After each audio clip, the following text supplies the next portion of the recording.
Hello, and welcome to this webinar on helping you write and publish research articles, brought to you by Edance. I'm Dr. Trevor Lane, Education and Engagement Consultant at Edance, which provides expert English services and publishing support for researchers. I currently volunteer as a council member of COPE, the Committee on Publication Ethics, and I'm a member of these editing and scholarly organisations. I've edited thousands of manuscripts and have been involved in publishing and teaching publishing for more than 20 years. Edance staff understand the many challenges that authors face throughout their careers. When publishing research, you need to prepare well, select a suitable journal, write and submit your paper in academic English, and pass the journal peer review process. And after publication, you must promote your research to the public. Edance provides professional services at each step, and you can find out more at this webpage. Edance also provides consultations, seminars and webinars like this one. In earlier webinars in this introductory series on writing research articles, Part 1 was on how and where to publish your work, and Part 2 was on features of effective research articles. This webinar is Part 3 on improving your research writing. Let's begin by looking at the writing process. It's best to start by organizing your results and illustrations. Then, make an outline based on IMRAD, Introduction, Methods, Results and Discussion. Draft a title and abstract, select a journal, and adhere to the journal guidelines. When you logically order your findings, you will be able to see if the storyline is incomplete, and you will still have time to fill any gaps. You may need to try different logical patterns to see which is best. Time order does not always work, and there are other patterns such as most to least important or least to most important. When you write your IMRAD manuscript, we recommend you draft the methods first. That will help you avoid having a very long and unfocused introduction that uses up a large proportion of your allowed word count.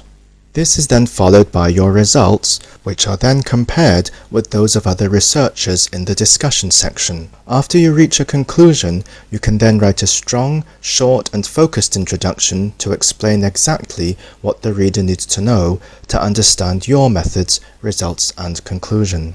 Get feedback at each stage, recheck all calculations, and don't forget to revise your title and abstract at the very end. Also, recheck your target journal for how to arrange and name the sections in the final paper. When revising, don't waste time with the grammar, revise the overall logic and organization first. Now, to help readers understand your IMRAD story, give signal phrases as clues, such as clearly marking what ideas come from other people. You can say according to, or it has been shown that. Signals to state the problem include however, followed by a negative statement. Signals for the hypothesis or purpose statement include we hypothesized that and here. Signals for the methods and results include by using and we showed that. You can introduce your conclusion with the findings suggest that, or in conclusion, or we conclude that.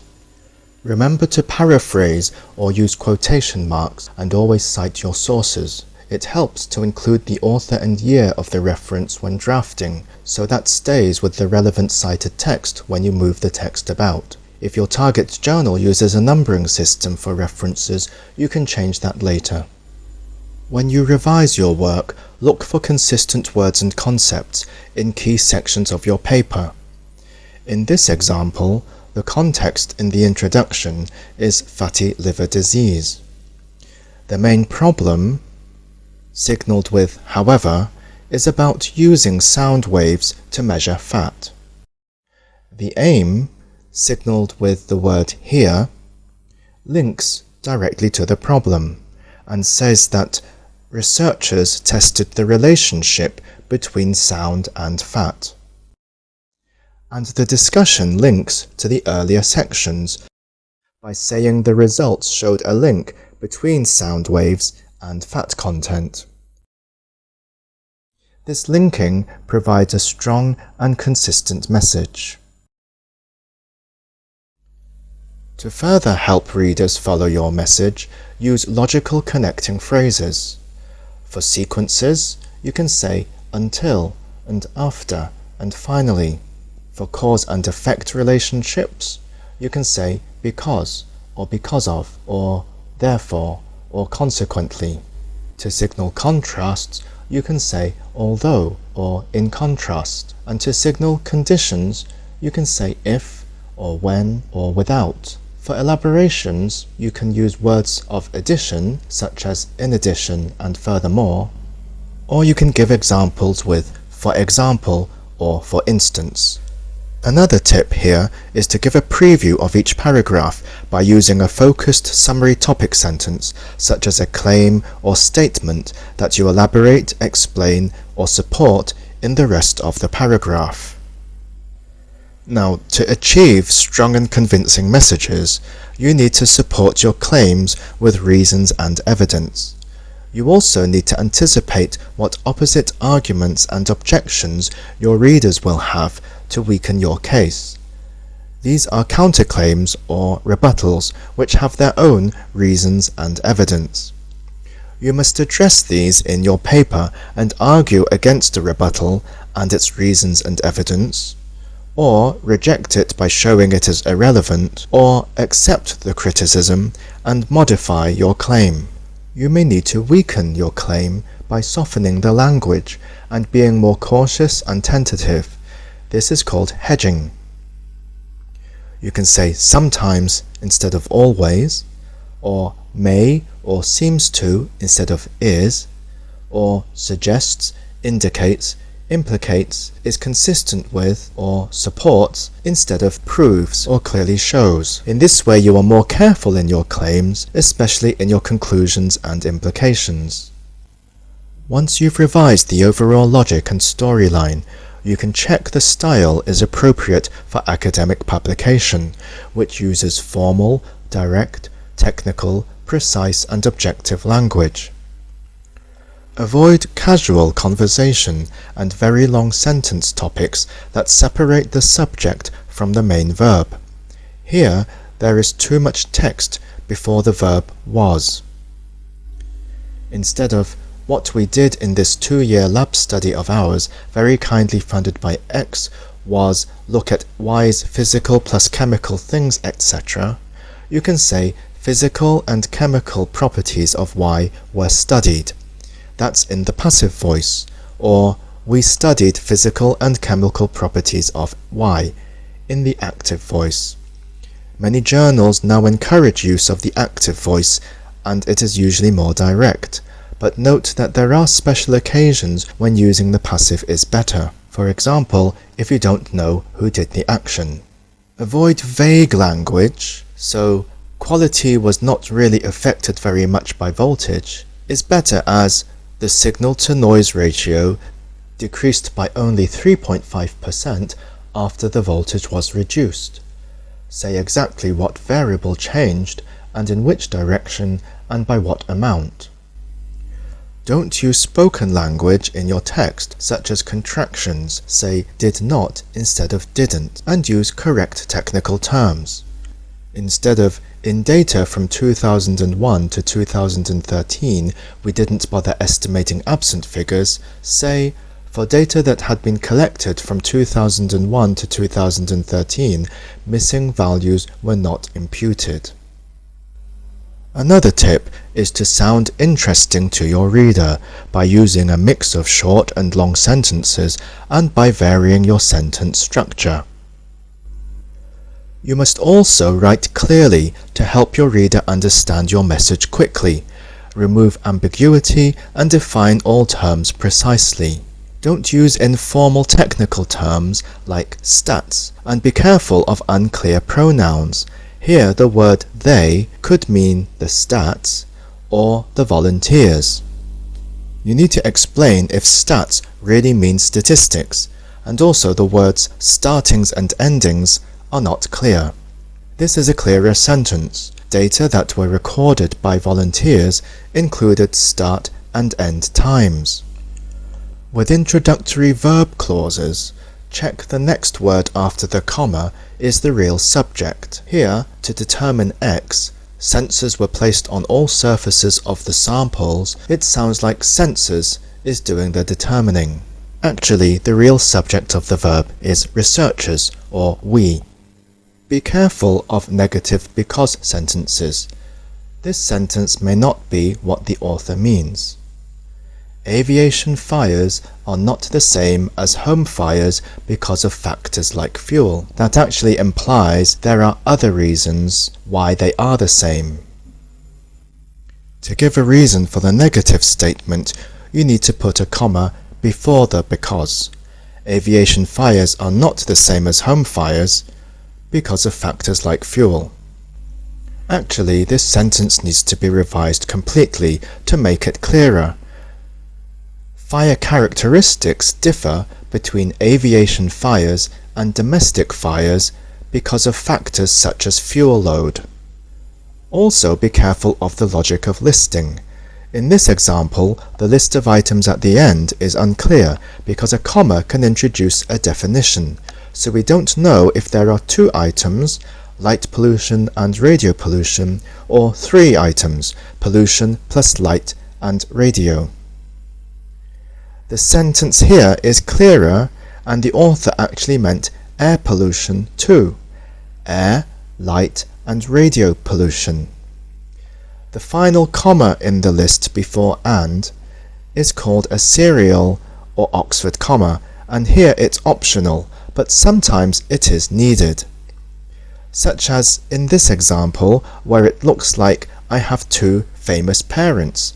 People who inspired me are my parents, comma, Stephen Hawking and Marie Curie. A single comma looks like a definition, but adding the serial comma clarifies the sentence by separating out the items in the list. Another tip is to try to shorten words and sentences whenever you can. Delete useless words. Here, it goes without saying there are numerous exceptions in existence. Revise for simplicity. Many exceptions exist, or there are many exceptions. Delete obvious phrases such as temperature of. Just say X was passed over the sample surface at 400 Kelvin. Other examples are blue in color, just say blue, and round in shape, just say round. In order to can usually be simplified by saying to, and be careful of vague words like just and basically, and repeating concepts like each and every. Also use direct verbs. Instead of conducted an analysis and conducted a comparison, just say, to study spatial variation, we compared X of each location. You don't have to say analyzed and compared. However, beware of trying to condense phrases too much. Here, X had the highest glass ionomer cement crack width expansion rate reduction is very unclear. The sentence is confusing because too many words have been stacked together.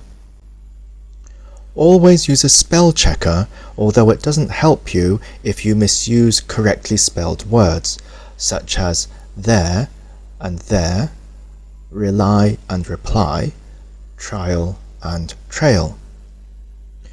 Time words like since, while, and as have more than one meaning, so use the real logical connector. Instead of X was wettest since it had the biggest rains while Y had the smallest, say X had the highest rainfall intensity whereas Y had the lowest. Saying whereas avoids making readers think while means at the same time as. This example has spelling mistakes for the words structured and presents. Also, the items in the list are not parallel. If you begin a list saying section 2 and section 3, the reader expects section 4 instead of saying we.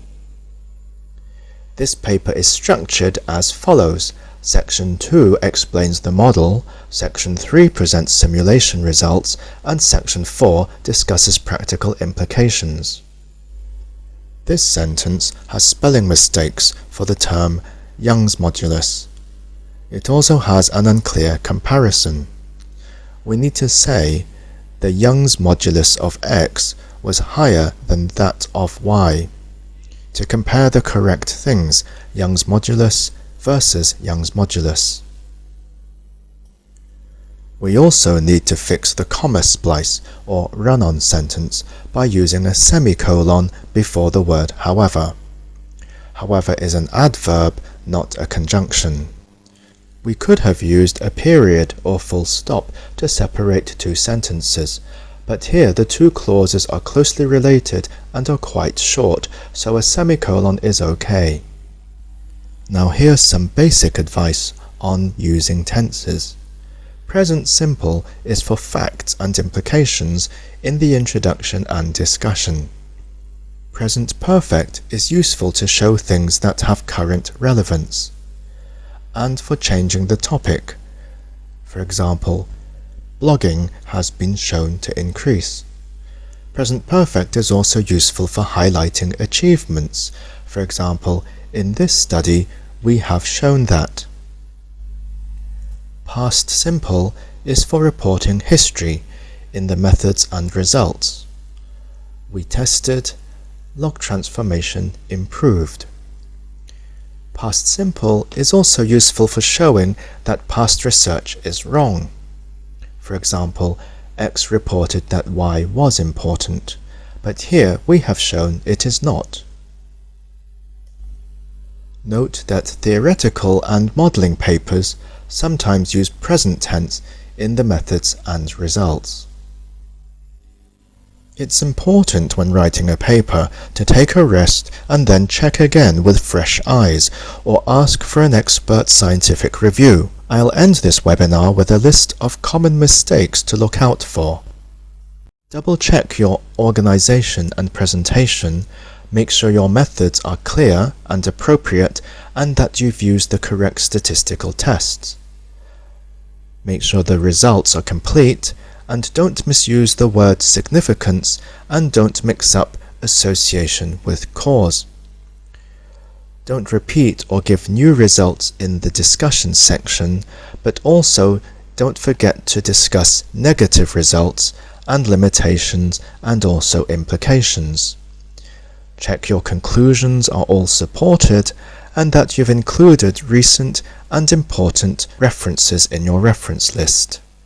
This ends part 3 of the EDANCE introductory webinar on writing research articles. We looked at improving your research writing and focused on the writing process, signal phrases, style, and readability. I hope you now have some useful tips on how to write and publish an effective research article in a peer-reviewed journal. EDANCE is ready to help you, and you are welcome to use free tools at the EDANCE website, the Journal Selector, the Author Path Writing Platform, and the EDANCE e-learning course. Thank you for your time, and please let us know if you have any questions.